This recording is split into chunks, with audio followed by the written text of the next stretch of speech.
Vous êtes, mesdames et messieurs, sur NCA, la nouvelle chaîne africaine, et bienvenue à vous dans Frontal, votre rendez-vous qui vous plonge au cœur de l'actualité politique sur le continent. Les opposants ivoiriens Laurent Gbagbo et Tidjane Thiam sont définitivement exclus de la présidentielle d'octobre 2025 en Côte d'Ivoire. Ainsi, on a décidé ce 8 septembre le Conseil constitutionnel ivoirien. Alors, quelle peut être la portée pour les uns et les autres de cette décision historique, analyse et décryptage de cette actualité politique ivoirienne dans cette émission où j'ai le plaisir de recevoir autour de ma table 5 invités. Pascal Logbo, vous êtes le représentant en France du PPACI, le parti de l'ancien président ivoirien Laurent Gbagbo. Vous êtes un homme en colère, mais vous l'étiez déjà avec la décision rendue ce 8 septembre par le Conseil constitutionnel de votre pays. Ce sont vos derniers espoirs qui se sont envolés, mais on en parle au cours de cette émission. Merci. Merci. Merci. Merci Richard. D'avoir accepté notre invitation. Salif Koné, vous êtes un sympathisant du RHDP. Sans surprise, votre candidat a été qualifié pour la présidentielle d'octobre 2025. Vous êtes donc un homme heureux en ce moment, mais on en parle au cours de cette émission. Merci Richard. Merci d'avoir accepté notre invitation. Ogina Sea, vous êtes un autre homme en colère, puisque votre président, le président de votre parti, Tidjane Thiam, est lui aussi écarté de la présidentielle d'octobre 2025. Vous êtes membre du bureau politique du parti du PDCI RDA. Merci d'avoir accepté notre invitation pour décrypter la décision rendue ce 8 septembre par le Conseil constitutionnel ivoirien. Et justement, le Conseil constitutionnel ivoirien est une juridiction dont malheureusement, pour vous, bien sûr, les décisions sont sans recours. Et qui mieux qu'un homme de droit pour comprendre et interpréter une décision de justice ici, de justice constitutionnelle? C'est à Justice que je vous ai invité. Brice Nzamba, vous êtes avocat au barreau de Paris, analyste politique. Merci, maître.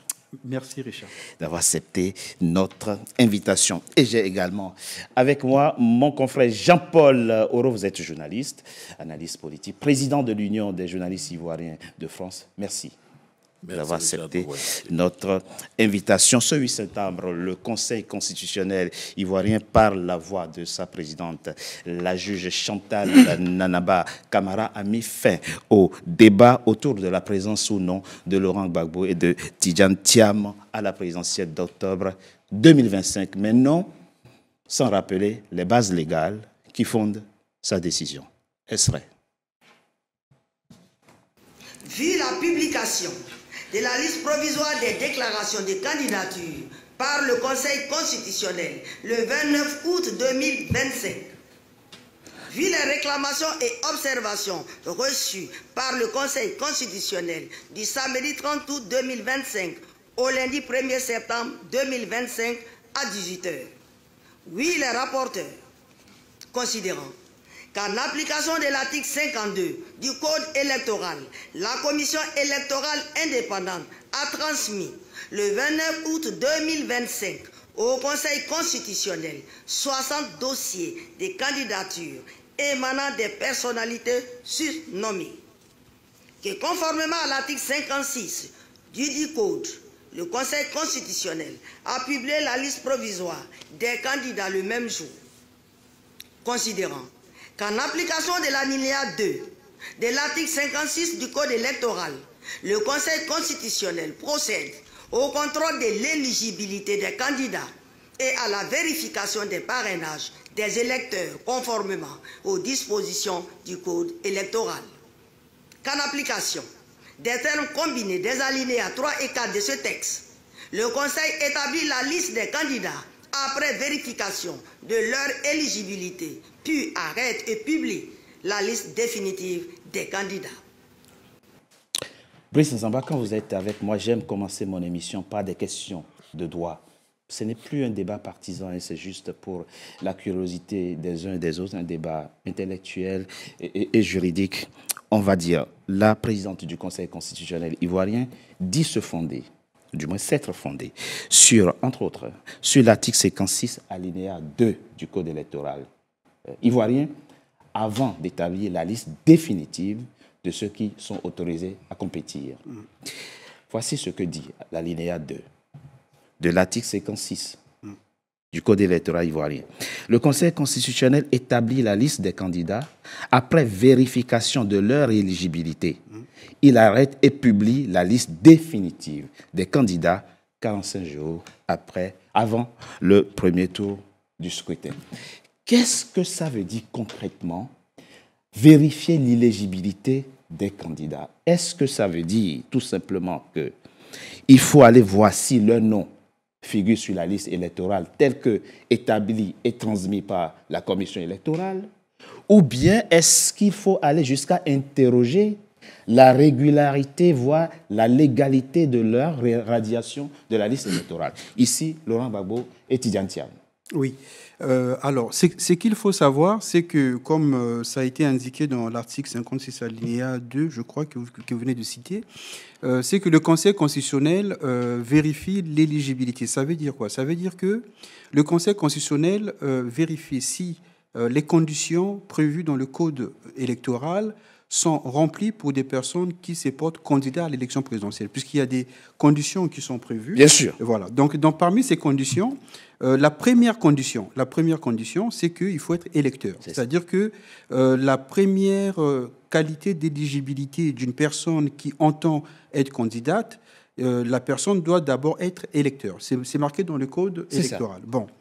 Alors, donc, ce qui veut dire que le Conseil constitutionnel vérifie si la personne est déjà électeur. Or, pour être électeur, le même code précise qu'il faut être inscrit dans la liste électorale. C'est ça. Bon. Donc, c'était un peu le serpent qui s'est mord la queue. Et donc là, moi, personnellement, quand j'ai entendu la décision qui a été rendue, je pense que le Conseil constitutionnel n'est pas allé au bout du raisonnement. Parce que le Conseil constitutionnel estime que, lui, il vérifie l'éligibilité, mais il n'est pas juge du contentieux lié à la radiation d'inscription à la liste électorale. Alors, qu'est-ce que ça veut dire? Alors, c'est un peu technique. C'est un peu extraordinaire. Pourquoi? Parce que pour être éligible, il faut être électeur. Oui. Bon. Et pour être électeur, il faut être inscrit à la liste électorale. C'est ça. Donc, ça veut dire que quand vous n'êtes pas inscrit, vous n'êtes pas éligible. Donc, puisque le Conseil constitutionnel doit vérifier l'éligibilité, donc l'inscription à la liste électorale, oui, je ne comprends pas pourquoi le Conseil constitutionnel ne peut pas vérifier les modalités pour lesquelles les personnes n'ont pas été inscrites dans la liste électorale. Est-ce que ça fait partie de ces prérogatives? Mais, puisque ça participe à l'éligibilité. Vous voyez ce que je veux dire? Parce que quand on s'inscrit à la liste électorale, on participe à l'éligibilité, en fait. Et quand on est radié, on n'est plus éligible, d'après le Code électoral. Mais puisque le Conseil constitutionnel doit vérifier les modalités d'éligibilité, donc y compris l'inscription à la liste électorale. Mais le Conseil constitutionnel refuse d'apprécier la radiation parce qu'il considère que la radiation, donc l'irrégularité ou la régularité dans l'inscription à la liste électorale n'est pas de sa compétence. Et ce faisant, le Conseil constitutionnel refuse, à la vérité, de vérifier l'éligibilité.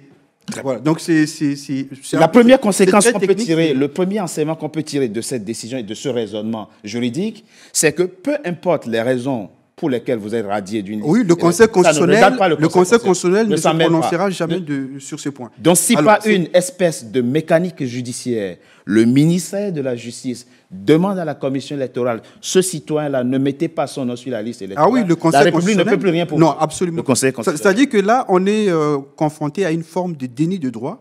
C'est-à-dire que... Ça, c'est vous qui prononcez. Oui, mais c'est pas... Je n'ai pas d'appréciation sur la question. Oui, mais pourquoi je le dis? Parce que le Conseil constitutionnel s'est dit, vérifie l'éligibilité. Or, l'inscription à la liste électorale participe à l'éligibilité. Donc, les modalités de non-inscription participent à la vérification de l'éligibilité. Vous voyez? Or, le Conseil constitutionnel refuse d'apprécier ça. Donc, on est dans une situation où le Conseil constitutionnel refuse d'apprécier une situation qui entre dans l'éligibilité, en fait. Je ne sais pas si je me fais comprendre, c'est peut-être un peu trop technique, mais... C'est aussi... Mais on pourrait, et je le dis à la décharge de ces respectables gens qui composent le Conseil constitutionnel, on pourrait vous dire, maître, que le Conseil constitutionnel n'est pas une cour d'appel bis ou une cour de cassation bis. Non, mais en fait, c'est la législation ivoirienne qui est faite de cette façon, puisque le Conseil constitutionnel a pris quand même le soin de préciser que le contentieux lié aux irrégularités d'inscription aux listes électorales relève de la commission électorale indépendante et des premiers présidents et des présidents des tribunaux de premier ressort en dernier ressort, en dernier ressort. Mais moi, personnellement, en tant que praticien du droit, ce que je constate, c'est que les difficultés liées à l'inscription à la liste électorale participent à l'éligibilité. Puisque quand vous vous inscrivez à la liste électorale, vous devenez éligible parce que vous devenez électeur. D'accord. Donc, les modalités devraient être vérifiées aussi par le Conseil constitutionnel. C'est ce que espérait sans doute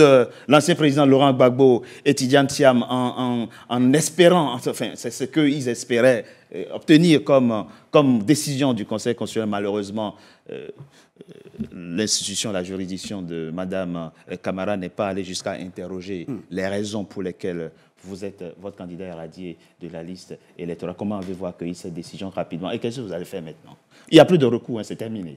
Le débat est clos maintenant. Merci beaucoup. Je vous en prie, M. Logbo. Heureusement que nous sommes en Côte d'Ivoire, où une décision du Conseil constitutionnel peut être mise en cause. Parce que nous sommes en Côte d'Ivoire, on a une jurisprudence pour ça. Non, critiquer, oui, mais remise en cause... C'est ça, c'est la même chose. D'accord, ok. Je voudrais dire que, est-ce qu'en droit, l'application de l'article 56, alinéa 2, empêche l'application de l'article 55 et 183. Qu'est-ce qu'il dit, cet article? L'article 55 dit que le mandat du président est de 1 an, renouvelable une fois. Quel président? Le président, un président de la République. 5 ans. C'est-à-dire c'est 5 ans, renouvelable une seule fois. Très bien. Donc la question que je me pose, est-ce que l'application de l'article 56, alinéa 2, empêche l'application de l'article 55 et 183. Je le dis parce que Madame la présidente du Conseil... L'article 55 et 183 de quel code? Non, de la Constitution. Okay. Je ne parle pas du code électoral. Je parle de la Constitution, parce qu'elle est quand même la présidente du Conseil constitutionnel. Donc, est-ce que l'article 55 empêche l'application de l'article 55 et 183? Où voulez-vous en venir? Je voudrais juste dire que l'article 55, parce que pour parler d'éligibilité, aurait dû être appliqué pour ne pas qu'on marche vers un 4e mandat. Et malheureusement, ce droit-là n'a pas été dit. Ce droit n'a pas été dit. Vous faites abstraction de la Nouvelle République? Ben non, on n'est pas dans une nouvelle République, monsieur. Ah, ok. Mais non, moi, il y a l'article 55 et l'article 183 qui nous disent que les dispositions antérieures sont applicables dans la nouvelle Constitution. Et du coup, Madame la présidente du Conseil constitutionnel fait une liste sans tenir compte de la situation de M. Ouattara qui est qui va à son 4e mandat. Ce qui ne peut pas marcher avec la Constitution. C'est ça, d'accord. Est-ce que, en Côte d'Ivoire, dans notre pays, où une Constitution a été rédigée par Ouattara lui-même, où lui-même il a dit sur des antennes que le mandat du président est de 5 ans, renouvelable une seule fois, vous pensez que là, il n'y a pas un déni de droit?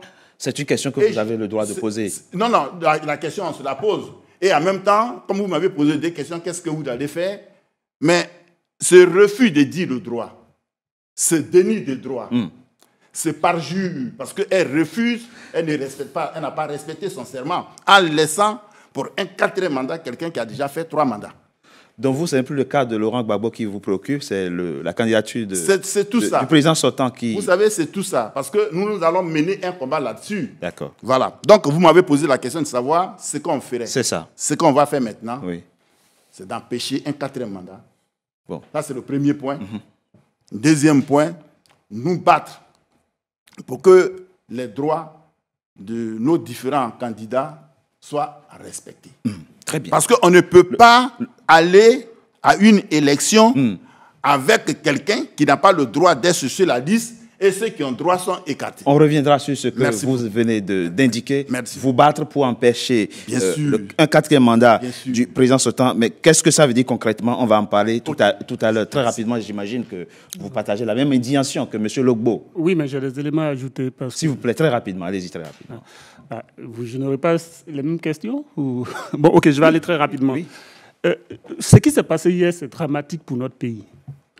des personnalités qui ont été placées à ce niveau de responsabilité sur la vie de la société se retrouvent à se transformer en des suppôts du pouvoir.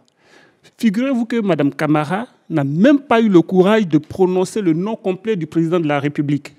Elle a appelé Alassane Ouattara, juste par peur de prononcer son prénom Dramane qu'il déteste et qu'il a interdit aux journalistes de prononcer en Côte d'Ivoire. Vous voyez là où nous en sommes? Elle n'a même pas osé dire tout son nom. Non, mais c'est vrai, tous les candidats ont cité tous leurs noms entiers. Pour lui, elle a cité ça. Ça fait d'un. Ensuite, ce qu'on constate, c'est qu'elle se réfère au code électoral, elle cite des articles du code électoral pour exclure des candidats, mais dans le même code électoral, on dit qu'il fallait une RLE. Et donc, c'est parce que quelqu'un a violé l'article du même code électoral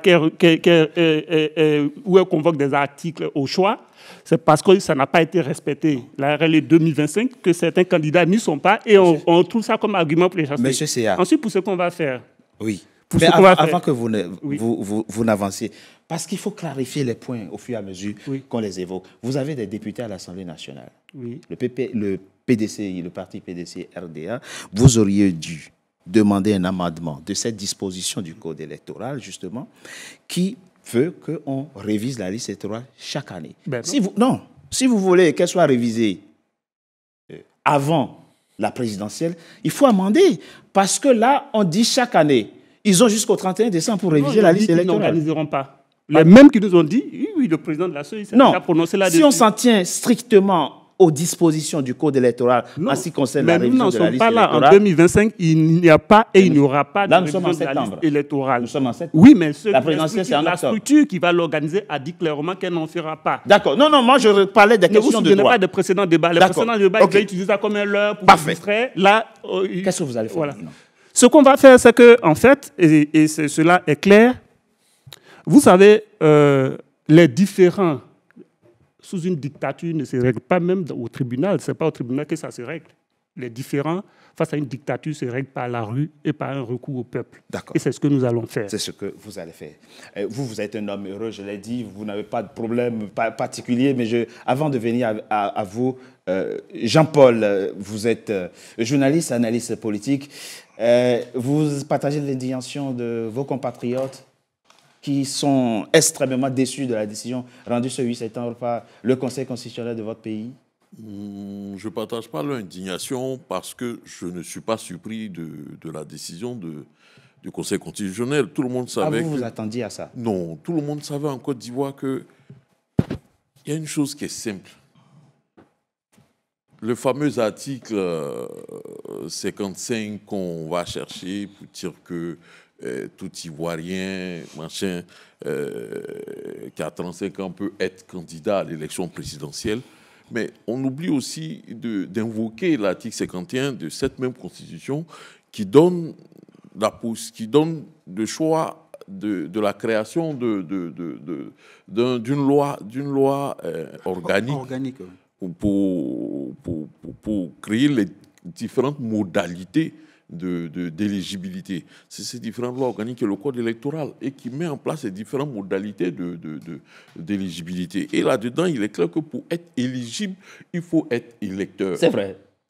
Voilà mais il n'a pas dit le contraire. Le Conseil constitutionnel n'a pas dit le contraire. Mais justement, c'est ce que le Conseil constitutionnel... Donc, tout le monde savait que le fait que Laurent Gbagbo et Tidiane Thiam, qui ne sont plus sur la liste électorale, n'allaient pas être éligibles au nom de cette simple conditionnalité. Donc, de cette simple donc, ce n'est pas une décision qui vous a surpris? Ça ne m'a pas surpris. Moi, je m'attendais à ça. Ça allait être ça. Je ne sais pas par quelle alchimie, Madame Chantal. Mais c'est très clair. Oui. Non, c'est suffisamment clair. Et maintenant, c'est vrai qu'il y a eu, pour ma part, j'estime que le Conseil constitutionnel ou le juge a aussi vocation à participer à la cohésion nationale, la cohésion sociale.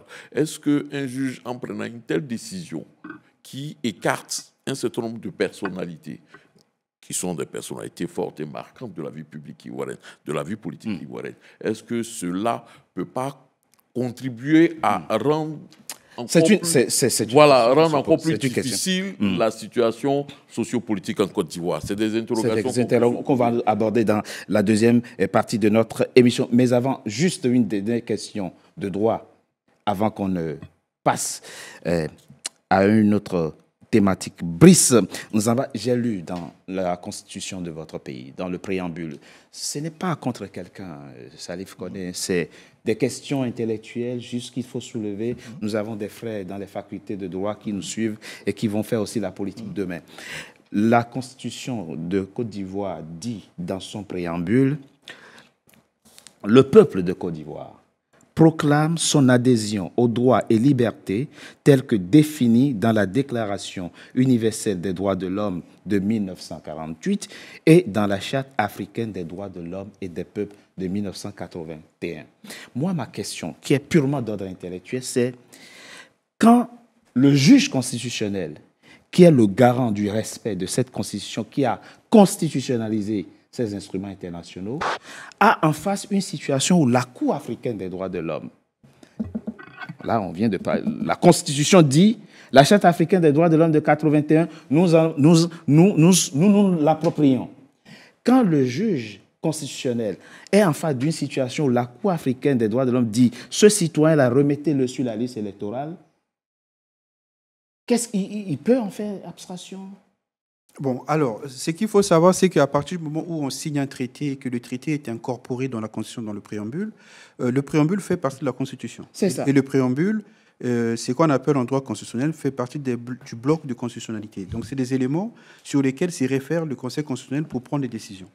Bon, si la charte ou le traité qui est incorporé dans le préambule autorise ou institue la Cour africaine des droits de l'homme et que cette Cour ordonne, c'est une injonction en fait. Bien sûr. Alors la question qui se pose de droit, c'est cette injonction, est-ce qu'elle est impérative ou est-ce qu'elle est juste informative?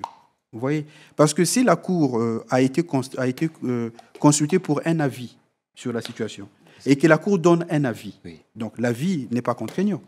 Vous voyez? Donc pour pouvoir répondre à votre question de façon efficace, il faut savoir la décision de la Cour. Est-ce à la suite d'une requête qui a été faite, contentieuse, ou c'est juste un avis que la Cour a rendu? Si c'est un avis, le Conseil constitutionnel... Quel est votre avis sur la question? Alors, c'est un avis ou une décision? Alors, moi, je n'ai pas... C'est vrai qu'elle n'est pas contraignante, voilà. On est d'accord. Non, si c'est un avis...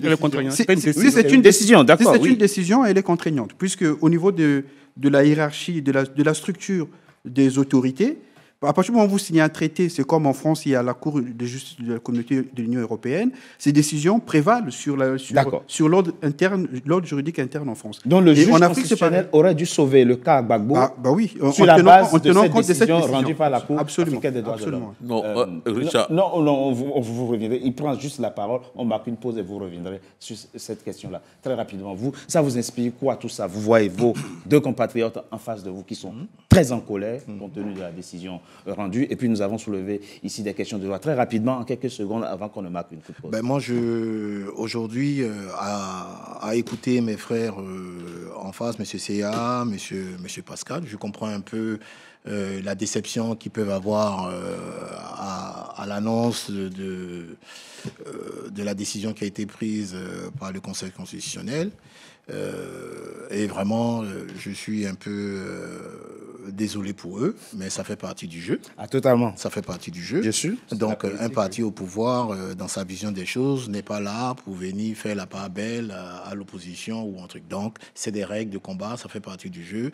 Qu'on le plaise ou qu'on le pas, après, ça dépend de quel côté on se met. Bien sûr. Mais avant de commencer ça, comme je dis à monsieur Seya, qui dit dans ses propos que la seule alternative que nous pouvons prendre aujourd'hui, un pouvoir dictatorial ou mais c'est son opinion, il a le droit point de vue en tant que truc, que c'est la rue qui va faire quelque chose. Je voudrais lui dire que vraiment à l'heure où nous sommes, on va en parler dans la deuxième partie. C'est des choses, des propos qui sont assez graves, Oui. Et je pense que dans l'intérêt de nos pays, c'est de trouver quel est le socle commun qui nous permettra aujourd'hui d'avoir une base de données, une base de discussion sur laquelle ensemble nous pouvons essayer de voir, plus que pour ma part, en tant que sympathisant du RHDP, je pense que la solution à ces problèmes-là, c'est une solution politique et non une solution judiciaire. Ça nous fait une belle introduction pour la deuxième partie, mais avant, on marque une coup de pause, on se retrouve dans quelques secondes pour la suite de notre émission. À tout de suite.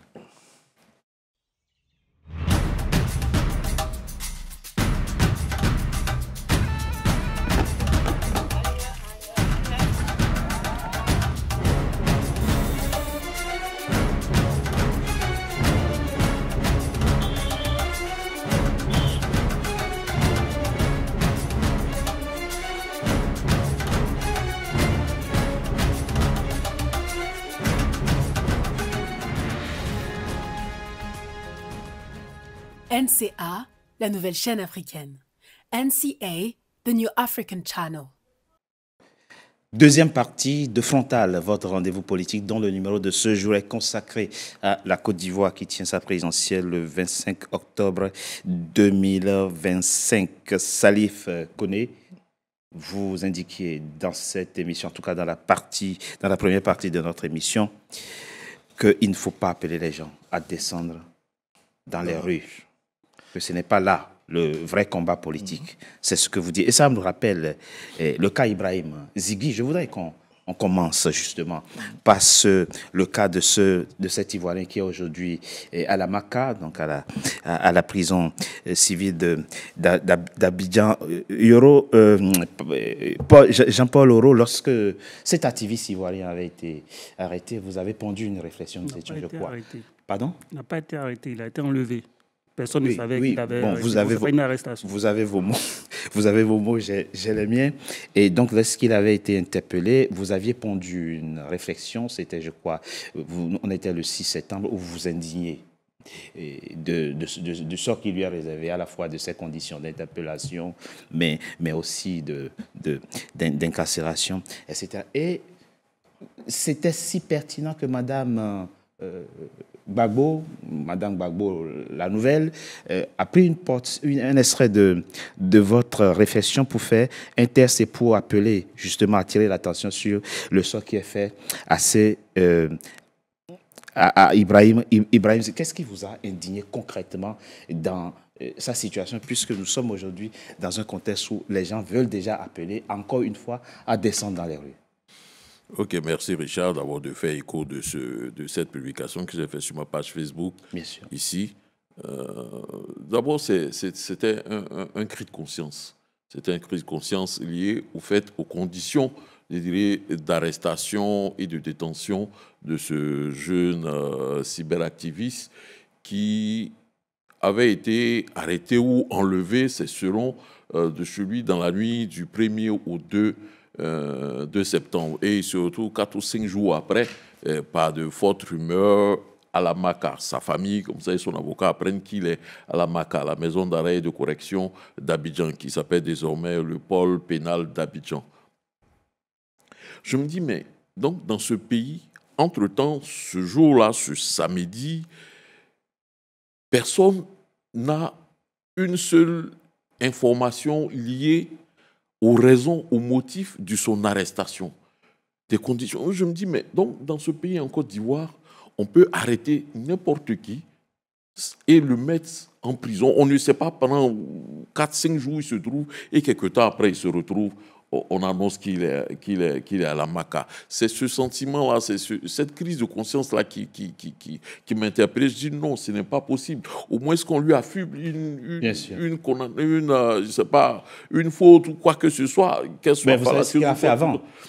Et justement, dans les autres avant que le procureur n'ordonne son interpellation, il a appelé. Et estimant que le Conseil constitutionnel allait se prononcer le 10 septembre, il a demandé aux Ivoiriens qui soutiennent. Pour l'instant, officiellement, aucune autorité ivoirienne n'a dit les raisons pour lesquelles Ibrahim Zigui, jusqu'à en ce moment où on entend enregistrer cette émission, aucune autorité judiciaire ivoirienne n'a dit les raisons pour lesquelles ce jeune homme se retrouve à la MACA. En prison, pour l'instant. Sans mandat de dépôt, bon. Et mon indignation, je la pousse au sens où je dis, mais si lui, il arrive, lui qui a un demi-million d'abonnés sur son compte TikTok, qui est soutenu par un parti politique, qui a un frère qui est dans le showbiz, qui est très connu, si lui, il arrive d'être dans ces conditions, et puis les gens en parlent, et qu'est-ce qu'il en est des anonymes? En fait, c'est ça véritablement qui m'a poussé à poser ce cri de conscience. Il y a un problème, on a besoin du regard de l'homme de droit que vous êtes, mais c'est aussi un problème sociétal, c'est aussi un problème politique. Quand un individu, un citoyen, soit-il activiste ou pas, appelle des foules à descendre dans les rues ou bien à prendre d'assaut les maquis, se pose la question de qui va assurer la sécurité des gens. Oui. Moi, je me place du point de vue du procureur, hein, et y compris même la personne qui appelle et à manifester. Si des éléments incontrôlables du RHTP veulent lui faire la peau, il faut bien que quelqu'un assure sa propre sécurité. est-ce qu'on peut, de ce point de vue, comprendre l'action du procureur, mis à part qu'on ne lui a pas signifié ce qu'on lui reproche, mis à part ses conditions d'interpellation, mis à part les conditions dans lesquelles il est incarcéré aujourd'hui, est-ce qu'on peut partir du principe que lorsque vous appelez des foules à descendre dans les rues, doit se poser la question de qui va assurer leur sécurité et que de ce point de vue, le procureur a fait son boulot. Après, on va débattre des autres détails. Oui, alors, ce qu'il faut savoir déjà, c'est que quand on appelle à manifester, il y a un cadre légal qui est prévu pour ça. C'est-à-dire qu'on doit demander l'autorisation à manifester auprès de la préfecture. Et la préfecture, en ce moment-là, va vérifier les conditions de cette manifestation, notamment si elle autorise la manifestation, quelles sont les brigades policières qui vont s'occuper de la sécurité, quel est le cheminement de la manifestation pour assurer la sécurité de cette manifestation. Il y a un cadre qui est prévu pour toute manifestation.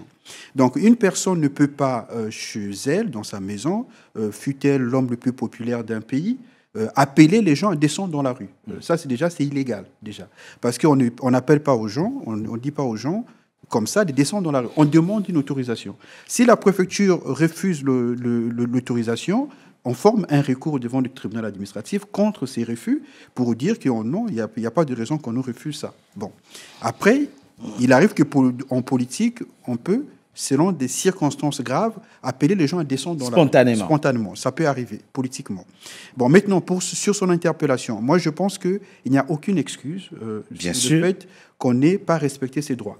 Voilà. Même si on peut lui reprocher d'avoir appelé à manifester une manifestation sauvage, on peut l'appeler comme ça. C'est ça. Voilà, mais ce n'est pas une raison pour lui priver de ses droits. C'est-à-dire que ce que le procureur aurait dû faire, c'est l'interpeller en bonne et due forme, le mettre en garde à vue, l'écouter en présence de son avocat, voilà, lui notifier ses droits, et puis suivre la procédure pénale telle qu'elle est en cours en Côte d'Ivoire. Donc moi, je pense qu'on peut reprocher à ces messieurs d'avoir lancé un appel sauvage, mais on doit aussi reprocher au procureur d'avoir procédé comme il a procédé. Et moi, je dirais que le procureur, il est plus fautif parce que lui, il connaît la loi. Voilà, lui, il connaît plus la loi, il incarne les institutions. Donc, voilà. Absolument. Alors, la question s'adresse d'autant plus à vous que vous aviez Non, dit... mais je ne suis pas d'accord, en fait. D'accord. Parce qu'on ne peut pas dire que Ziggy a été arrêté, il a été interpellé. Non, il ne faut pas abuser des termes. S'il a été interpellé, ça veut dire que c'est la force publique qui décide de restreindre sa liberté. D'accord. Dans le cas de Ziggy, aucune autorité n'a reconnu. C'est juste des influenceurs d'IRAIDP qui ont rendu public qu'il aurait été interpellé. Après, ça, ce n'est pas normal. Jamais revendiqué. Aucune autorité n'a parlé. Donc, c'est un enlèvement. On ne sait pas. Aujourd'hui, on ne sait pas qui l'a pris chez lui pour le mettre à la maca. C'est ça qui est la réalité de ce qui s'est passé. Mais aucun membre de sa famille n'est allé discuter avec lui. Les membres de sa famille ont fait le tour de la DST, ils ont fait le tour de la préfecture de police, ils ont fait le tour de toutes les autorités. Ils ont tous dit qu'ils ne savaient pas où ils se trouvaient. Donc, on ne peut pas parler d'interpellation dans ce contexte, puisque la force publique ne reconnaît pas que c'est elle qui a restreint la liberté de c'est une arrestation arbitraire. Voilà. C'est arbitraire. On ne sait même pas si c'est une arrestation. Mais comment vous savez que cette détention est on ne sait même pas si c'est une arrestation arbitraire. On sait que c'est un policier qui met le grappin sur quelqu'un. Une arrestation, on ne sait pas. Une arrestation arbitraire, c'est toute privation de liberté hors le cadre légal. Mais qu'est-ce qui prouve que ce n'est pas ses voisins qui l'ont ligoté pour l'amener à la maca? On ne sait pas aujourd'hui qui l'a fait, en fait. La maca n'est pas ouverte à n'importe qui. C'est pas n'importe qui. Les marches sont déclaratives. L'autorité publique peut l'interdire, mais ce n'est pas à elle qu'on demande l'autorisation. Marcher est un droit. Non, on déclare qu'on va marcher. Mais c'est un droit qui est encadré. C'est un droit qui est encadré. Oui, c'est un droit qui est encadré parce qu'on fait une déclaration, on annonce son intention de marcher. On demande l'autorisation. J'entends que vous ne soyez pas content sur ce plateau, que vraiment vous êtes animé de vraiment avec un droit fondamental. Bien sûr, totalement. C'est encadré. Totalement. C'est même constitutionnel. C'est un droit fondamental. Mais tout droit est encadré. Est-ce que vous êtes autorisé à respirer? C'est votre droit fondamental de vivre. Mais non, mais ça n'a rien à voir. Est-ce qu'un projet... Attendez, s'il vous plaît. Un projet de manifestation. Quand on l'arrêtait, on était le 6. Et il a dit, le 10... on va descendre dans la rue. Il n'a pas été arrêté le 6, il a été arrêté entre le 1er... Donc, le 1er septembre, il dit, on va marcher le 10. Ça veut dire que c'était un projet. Un projet. Non. Est-ce qu'il a reçu une autorisation qui mais autorise je vous cette dis marche? qu'il n'y a pas d'autorisation. Avant de dire ça, Attendez, il faut avoir obtenu au préalable s'il une vous plaît, autorisation. Une manifestation. Oui. Ici, en France, Oui. on en a l'habitude, nous. C'est à 48 heures que tu as l'autorisation. C'est même pas D'accord. une autorisation. Vu comme ça, vu... C'est même pas une, pas une autorisation. C'est à Je dis que 48 c'est pas une heures. autorisation. Ça devient un projet dont on peut parler sur les réseaux Monsieur sociaux. Legout, avant que vous ne preniez, très rapidement, juste un détail. Si pendant une manifestation, des éléments s'en prennent à des édifices publics, qui en répond? Mais pour l'instant, ce n'était pas fait. Non. Donc, on ne peut pas condamner. Et puis, ce n'est même pas une condamnation. Le fait qu'ici, qui se présente à nous, c'est que le frère Ziki a été enlevé de façon irrégulière. Et il n'est pas seul dans cette L'avocat l'a dit, situation. absolument, on est d'accord. Il n'est pas seul dans cette situation. Dans la même période, on enlève aussi la députée suppléante de Michel Gbagbo, dans les mêmes conditions. Et ce qui est malheureux... C'était un flagrant délit? Bon, on ne sait pas. Okay. Mais on ne sait même pas parce qu'on l'a recherché. D'accord. C'est toujours... Très rapidement. Moi, je voulais ajouter quelque chose. Il faudrait qu'on précise les choses dans ce débat. Oui. C'est vrai, en France, ici, où nous sommes en train d'enregistrer cette émission-là, ici, les manifestations se font sous forme déclarative. C'est-à-dire, en Côte d'Ivoire aussi, c'est déclaratif. Autorisation. Non, s'il vous plaît, vous êtes en train de parler, je vous ai laissé parler. En Côte d'Ivoire, la loi sur les associations, les manifestations a évolué. Maintenant, c'est l'autorité préfectorale ministérielle qui autorise. Voilà pourquoi la marche du 2 que le PPACI, le Front commun devait organiser, a été reporté parce que le préfet d'Abidjan n'a pas accordé son autorisation. Donc voilà un fait. En Côte d'Ivoire, c'est pas la déclaration. Est-ce qu'on déclare, est-ce qu'on autorise? Oui, mais non, mais moi, il faut un droit. J'aimerais droit fondamental. On peut finir. Bon, alors, droit fondamental, j'exerce mon droit. Allez-y très rapidement. Un droit ne s'autorise pas. Je vais finir juste. Oui, mais l'exercice d'un droit est encadré. C'est le cas. La En fait, jouissance. c'est la Constitution qui pose. Allez, finissez rapidement. Comme le disait l'avocat, il ne faudrait pas que, parce qu'on est sur un débat politique, on va s'imaginer que les droits sont encadrés. Même nos libertés, elles sont encadrées. Absolument. Si on n'encadre pas nos libertés, on part dans tous les sens. Ah oui. Voilà pourquoi il faudrait qu'on soit clair. En Côte d'Ivoire, toute manifestation est soumise préalablement à autorisation. Dans le cas de Ziggy, est-ce que c'est le cas? Non, visiblement. Il paraît que dans une vidéo, il aurait appelé des jeunes à descendre dans la rue. Mais voilà pourquoi moi, je n'ai pas envie de supporter là-dessus, parce que j'estime qu'aucune autorité judiciaire n'a encore dit les raisons pour lesquelles il est là-bas. Très bien. Salif Koné, moi, je vais vous poser... Le débat prend une nouvelle forme avec la question que moi, je m'en vais vous poser. Vous êtes jeune et je vous prie de répondre sincèrement et avec honnêteté. Si Ibrahim Ziggy avait été un membre du RHDP et avait appelé les militants du RHDP à descendre dans les maquis, dans les rues, le 10 septembre, à supposer que c'était le 10 septembre que le Conseil constitutionnel... S'il avait appelé les membres du RHDP à descendre dans les rues pour montrer aux candidats Alassane Ouattara qui sont derrière lui, qui soutient sa candidature, est-ce qu'il aurait été interpellé? Répondez sincèrement. Oui, moi, en toute franchise, moi, je vais vous dire ici, avec l'expérience que j'ai, avec le vécu que j'ai, avec ce que je vois.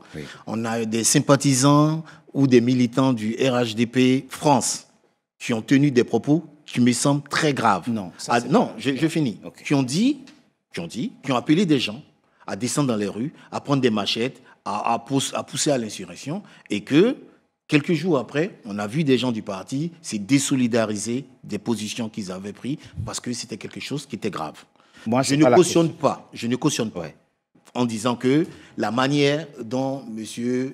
Ziggy a été interpellé est la bonne, parce que je n'ai pas connaissance du dossier, je ne sais pas. Le frère à côté a dit ils sont rendus à la DST, à la police judiciaire, pour essayer de comprendre ce qui s'est fait. Moi, je l'entends. Je l'entends et j'aimerais Le procureur de la République aurait-il ordonné l'arrestation d'Ibrahim Zighi s'il avait été membre du RHDP et avait appelé les militants RHDP à descendre dans les rues pour soutenir la candidature du président sortant Alassane Ouattara? Je te dirais personnellement, hors milieu politique, je dirais non.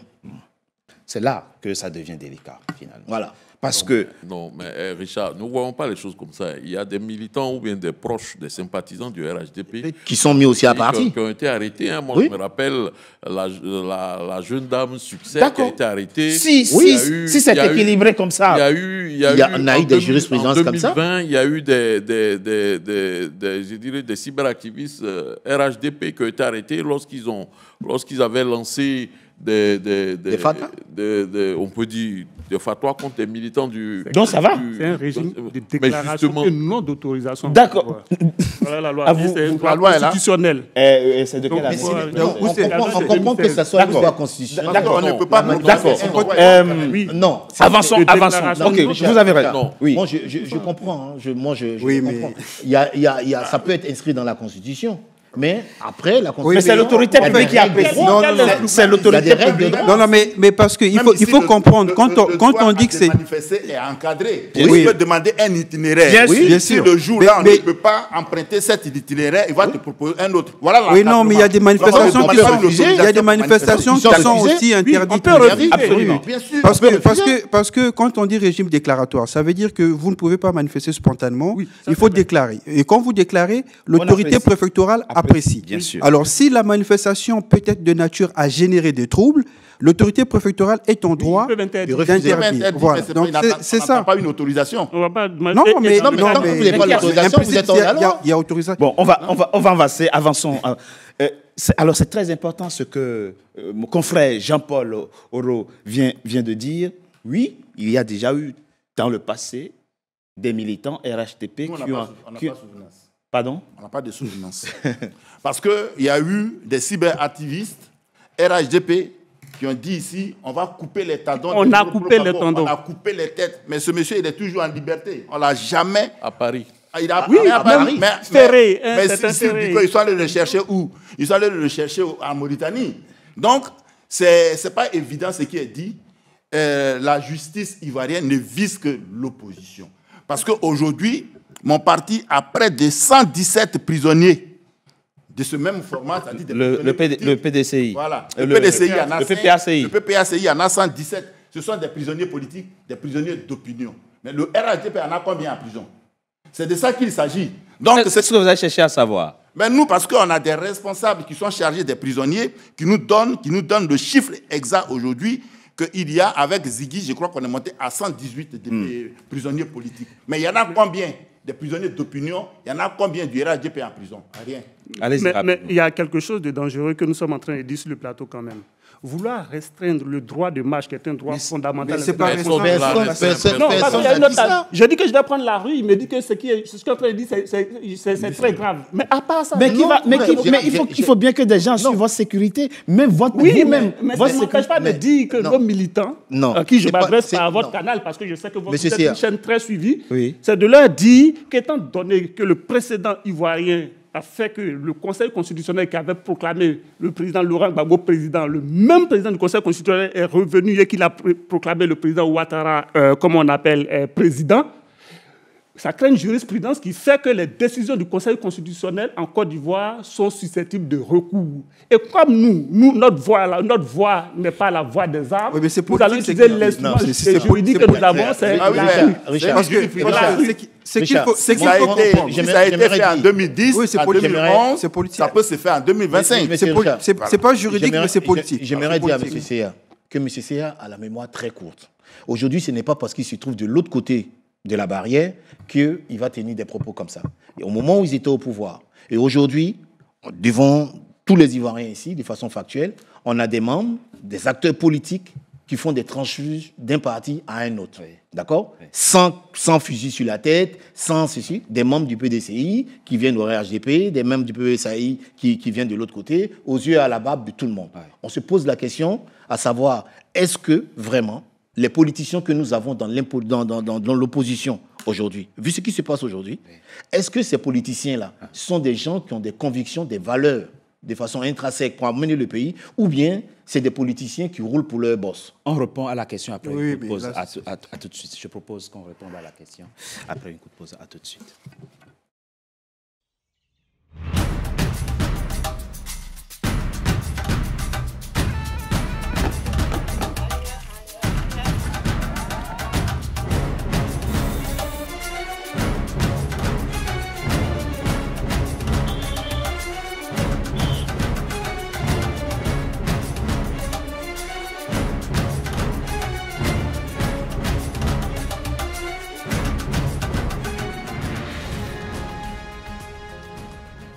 NCA, la nouvelle chaîne africaine. NCA, the New African Channel. Troisième et dernière partie de notre émission, nous l'avons vu, le numéro de ce jour est consacré à la Côte d'Ivoire. Alors rappelons très rapidement, avant que je vous passe la parole, confrère, que le contexte social dans votre pays aujourd'hui est inflammable et que nous devons faire attention à ce que nous disons, à ce que nous faisons. Les jours qui viennent, les semaines qui viennent vont sans doute être difficiles et donc nous devons... le militantisme, c'est aussi une question de responsabilité. Oui, justement, merci Richard pour le mot que tu viens de sortir, le militantisme. En fait, en Côte d'Ivoire, il y a le problème de la parole militante. Qu'est-ce qu'on en fait? Parce qu'aujourd'hui, la question de Ibrahim Zighi, c'est sa parole militante. Qu'est-ce qu'on en fait? Est-ce qu'on la bride? Est-ce qu'on l'oppresse? C'est tout cet environnement-là aujourd'hui en Côte d'Ivoire qui crée cette situation un peu tendue. Et à les entendre le PDCI, les représentants du PDCI, du PPACI, mon voisin qui est proche du RHDP, cela montre en réalité qu'en réalité, ce qui se pose en Côte d'Ivoire comme question n'est pas forcément une question juridique ou une question... C'est un vrai problème politique. Et on ne doit pas faire l'économie d'un dialogue politique en Côte d'Ivoire pour essayer de mettre à plat un certain nombre de divergences. Et ça, véritablement, si on n'y parvient pas, toutes les conditions sont en train de se réunir pour une autre convulsion encore dans notre pays. Pendant que d'autres répondent, quand M. Oguina a dit que la seule solution qui reste à son parti et ses militants à lui, c'est de descendre dans la rue, et qu'à côté ici, on dit non, ce n'est pas la bonne solution. Oguina reprend que non, ça est dans le passé. Mais est-ce que ce qui s'est fait de mal dans le passé, on légitime, nous, de le reprendre? Donc, je finis mon développement. Parce que c'est ça, en fait. J'ai vu une vidéo du ministre de la Communication, M. Amadou Koulibaly, qui répondait à la femme de Mme Gbagbo, parce que elle, aujourd'hui, se plaignait de la situation d'incarcération, de détention, d'enlèvement. Dont il faut louer le calme, la sérénité, le sens de responsabilité, Madame Gbagbo. C'est une dame qui a sans doute des raisons de s'énerver, mais qui, dans ses sorties médiatiques, reste responsable et sereine. Et quand le ministre porte-parole du gouvernement intervient sur ce fait, il est certainement dans un meeting du RHDP. C'est vrai, il oublie qu'il est le ministre de la Côte d'Ivoire, ministre de la République, et il revient en rappelant des faits ou des moments douloureux pour eux, le RHDP. Et pose ça visiblement dans le commentaire que je fais, comme vous avez fait ça avant, nous au moins on vous met en... C'est pas de la comptabilité politique. Mais c'est à la fois... Pour moi, c'est nauséeux, c'est obscène. Je dis que parce que avant vous nous avez tués, aujourd'hui nous sommes en droit. Donc ce n'est pas parce que un régime a fait des choses que vous avez dénoncées dans le passé que vous, aujourd'hui, vous êtes légitime de le faire. Donc, voilà un peu la situation. Avant d'avancer rapidement par rapport à ce que vous créez comme creuset aujourd'hui pour éviter la déflagration, Maître Nzamba, ce que vient de dire mon confrère, la difficulté à cerner les problèmes sous l'angle politique, à côté des questions juridiques, c'est aussi que nous vivons une époque où le militantisme a pris une forme nouvelle. Les réseaux sociaux, il n'y en avait pas avant. Quand tu es militant, tu vas prendre ta carte de membre et tu vas au meeting. Aujourd'hui, le militantisme, c'est même chez soi. Depuis son salon, la parole militante se libère. Et là, les autorités sont confrontées à cette situation nouvelle. Qu'est-ce qu'on fait quand quelqu'un, depuis son salon, insulte ou appelle à descendre dans la rue? Comment on réagit? Comment on gère ça? Oui, mais ce n'est pas spécifiquement ivoirien. Oui, c'est un peu notre temps, notre époque. Mais bon, sans rester toujours dans le droit, parce qu'il faut savoir que toute situation nouvelle doit être encadrée juridiquement. C'est-à-dire que quand on constate qu'avec l'apparition de tout ce qui est réseaux sociaux, il y a aussi des lois sur sur tout ce qui est cybercriminalité, cyberharcèlement. Donc il y a des précautions juridiques qui sont prises pour permettre aux autorités de réguler les nouvelles situations. Mais bon, moi j'aimerais quand même revenir sur ce qu'a dit mon voisin de droite, c'est que quand un pays vit l'histoire, il faut savoir tirer les leçons de l'histoire, en fait. Voilà, quand on ne tire pas les leçons de l'histoire, on aura tendance à répéter l'histoire. Voilà, parce que la question qui se pose en Côte d'Ivoire, est-ce que les Ivoiriens ont réellement tiré les leçons de leur passé? C'est-à-dire qu'on sait bien que la crise que la Côte d'Ivoire a connue en 2010-2011, c'était lié à ce que beaucoup ont considéré comme un problème d'exclusion des autres, de la course à l'élection présidentielle du président Ouattara à l'époque. Voilà, c'est-à-dire que il faut, je pense que dans le cas de l'histoire de la Côte d'Ivoire, il faut éviter de refaire l'histoire. Parce que exclure encore des candidats aussi importants sur l'échiquier politique national, je pense que ça porte des germes d'une déstabilisation. Voilà. Même si on ne le veut pas. Parce qu'il ne faut pas... Pour ton développement, pour ton argumentation, pour ce qui s'est passé en Côte d'Ivoire en 2010-2011, ce n'est pas une affaire d'exclusion parce que ceux qui prétendaient avoir été exclus, qui avaient pris les armes pour cela, c'est plutôt lié à un contentieux électoral. Oui, mais c'est ça. Ça dit qu'on est parce que ceux qui étaient exclus ont participé. Oui, mais par la suite. C'est-à-dire que les germes de la crise de la Côte d'Ivoire 2010-2011, les germes, c'était l'exclusion. Oui, mais je partage tout à fait votre développement. Monsieur Lebeau, Monsieur Lebeau. En tout cas, merci beaucoup. Monsieur Lebeau, rapidement. Je voudrais rapidement... mon confrère du RHDP tout à l'heure contestait ce qu'on projette dans les rues. Mais c'est ça le seul droit que nous avons. Hier, quand le RHDP était dans cette même position, elle a fait ce que n'autorisait pas la Constitution. Mais là, vous retombez dans la même mécanique. Voilà, elle a pris les armes. Non, je parle d'hier parce qu'on ne peut pas parler d'aujourd'hui, ça parler d'hier. Nous sommes dans le droit. Eux, hier, là où ils ont pris les armes. Mais nous, comme nous ne sommes pas formés par les armes, et nous voulons rester dans le droit de notre Constitution, nous disons que devant le parjure de la présidente du Conseil constitutionnel, nous prévoyons, et c'est ce qui va se faire, nous prévoyons de prendre les rues. Sans autorisation? Non, on va s'organiser. Quand on dit déjà prendre les rues, ça, c'est selon les leviers démocratiques que nous avons, donc nous respecterons les leviers de la Très bien, c'est important ça. C'est très important. Rester dans la légalité. Déjà, quand on dit, je ne parle pas de on va prendre les partis, j'ai dit on va prendre les rues.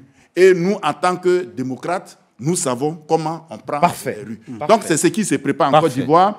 Aujourd'hui, ce qu'il faut savoir, c'est que nous sommes déjà à plein pied dans une crise préélectorale qui va ouvrir les portes d'une crise électorale. Et qui va après ouvrir la dernière porte de la crise post-électorale. Et ça, c'est inévitable. C'est inévitable. C'est inévitable. L'élection ne vous intéresse pas. C'est inévitable.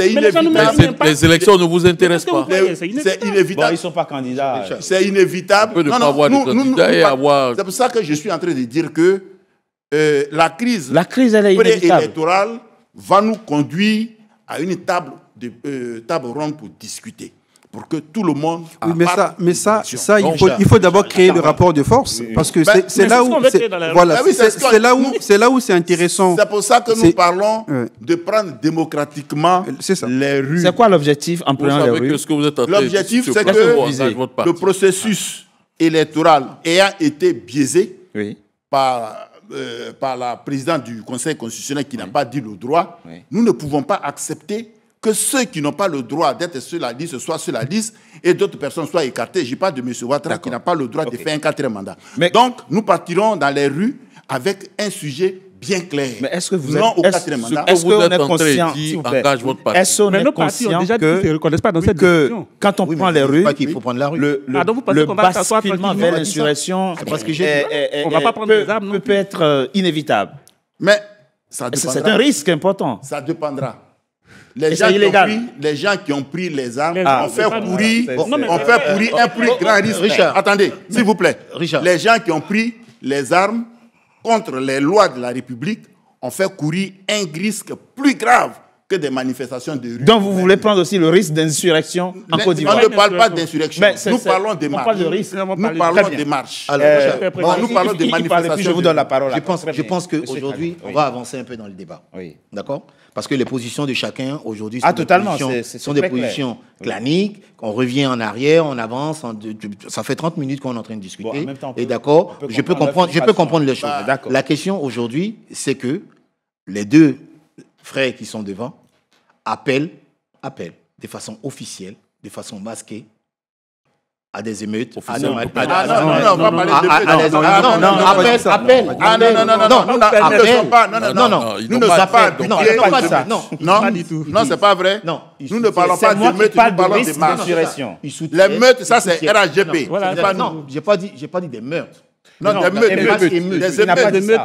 Les émeutes, ça c'est de RHGP. Ils appellent à manifester dans la rue. C'est qui est un droit Oui, constitutionnel. C'est un droit Alors, constitutionnel. c'est un droit à Absolument. charge ou à Oui. décharge, autorisation Bien ou sûr. pas, parce que, Oui. selon leur dit, c'est le seul recours constitutionnel Oui, mais qu'ils quand on ont est aujourd'hui frustré pour le dans une faire. république, Je suis d'accord. le recours, c'est la rue. Je À l'entends. partir de quand est-ce que vous Je n'êtes sais plus pas, d'accord? Après, non. Moi, c'est que je veux évoluer dans le débat aujourd'hui. Aujourd'hui, que ce soit l'opposition, que ce soit les RHDP, que ce soit les Ivoiriens, chacun dans son salon derrière sa caméra, quel est le socle commun sur lequel on est d'accord?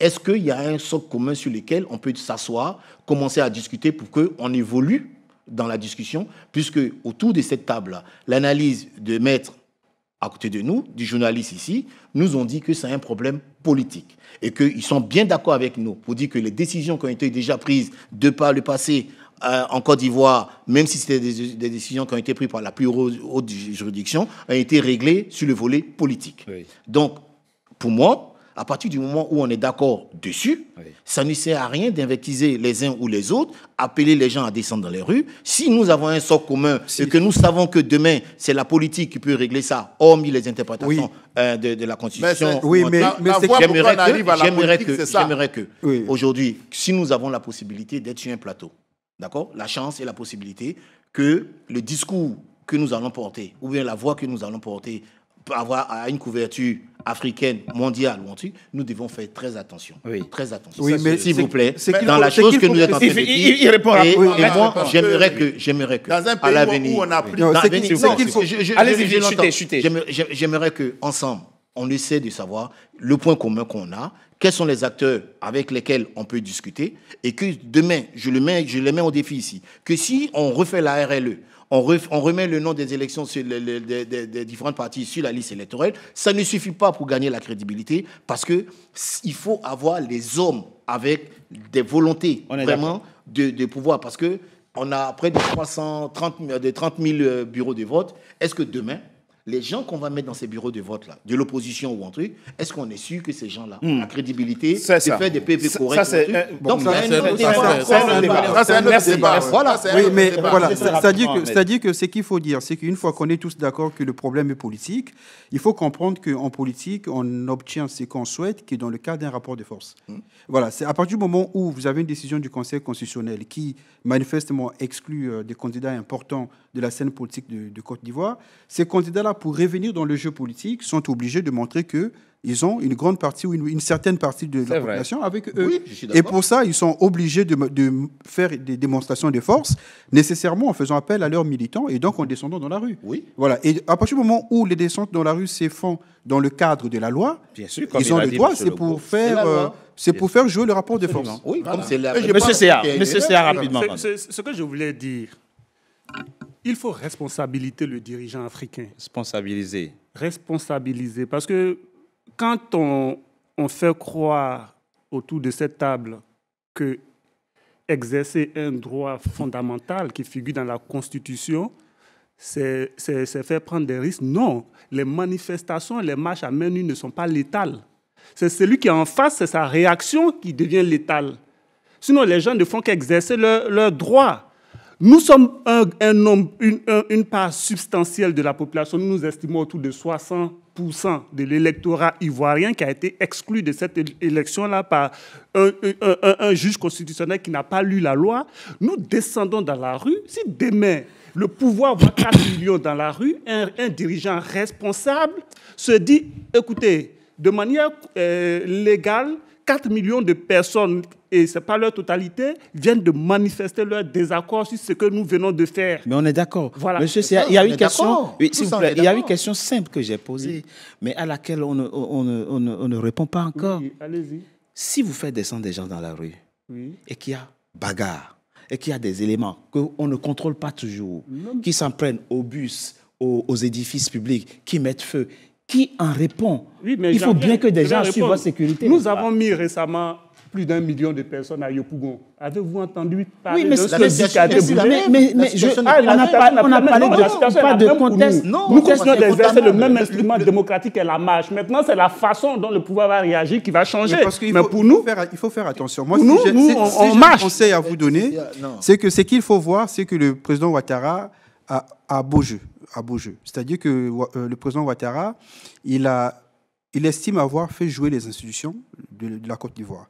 C'est-à-dire qu'il y a la commission électorale indépendante qui a fait son travail. Je suis en train de dire comment il s'organise. Oui, dans sa psyché. Voilà, ça ne veut pas dire que je partage ça. C'est ça. Voilà, c'est-à-dire que lui, il croit avoir fait jouer les institutions. La commission électorale indépendante qui a fait monter les listes au Conseil constitutionnel, qui a vérifié l'éligibilité et qui a proclamé les candidats. Donc pour lui, il est dans la légalité.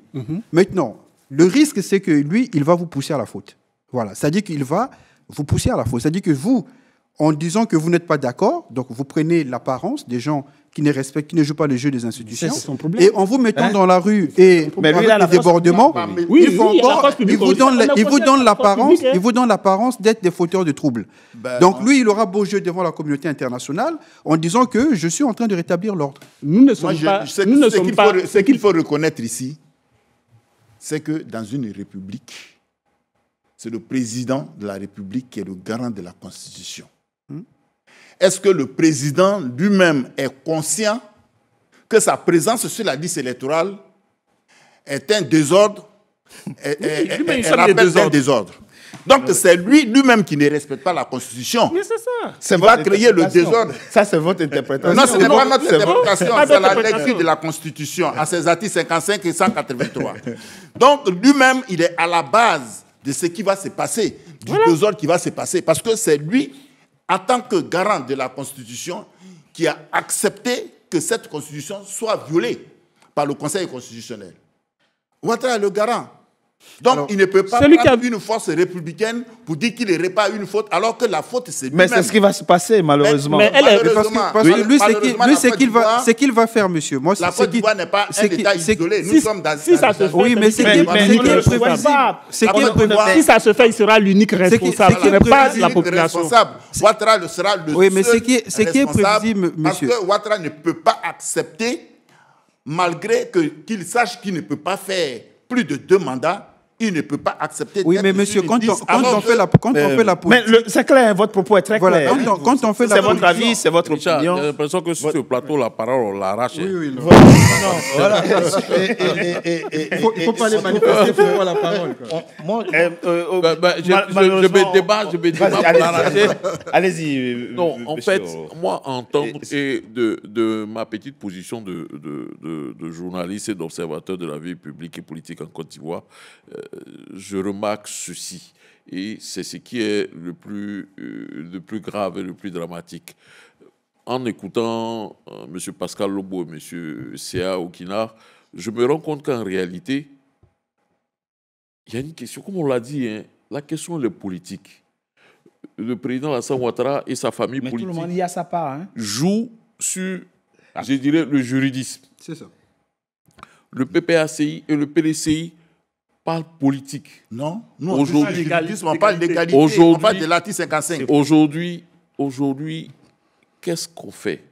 Visiblement, ils veulent faire valoir leur droit à manifester dans la rue. Là. est-ce qu'on ne peut pas imaginer, inventer une autre démarche? Parce qu'on sait là où ça va finir. L'affaire de la rue là va nous amener. Oui, c'est ça qu'on malheureusement.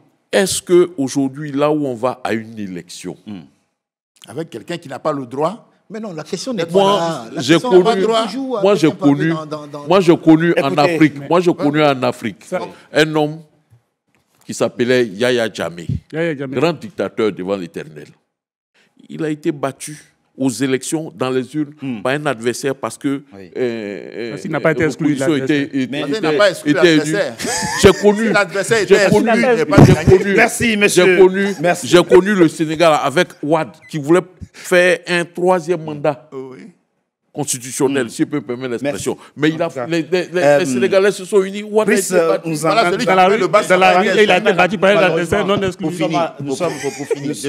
Moi, je voudrais dire évitons de mépriser les autres candidats. Évitons de mépriser les autres du PPACI, candidats. du PDCI, de ces partisans du RHDP, que nous avons encore, puisque nous discutons sur ce plateau-là, on rigole, ça veut dire qu'entre nous, pas de problème. Bien sûr. D'accord. Donc, ça veut dire que l'espoir est possible. Merci. On peut continuer à discuter, on peut continuer, et c'est cette communication-là que nous devons donner à nos militants. Merci. C'est la fin, mesdames et messieurs, de Frontal, votre rendez-vous politique dont le numéro de ce jour a été consacré à la Côte d'Ivoire. Merci d'avoir été nombreux à notre compagnie. À très bientôt pour un nouveau numéro de Frontal. Merci à vous. Merci.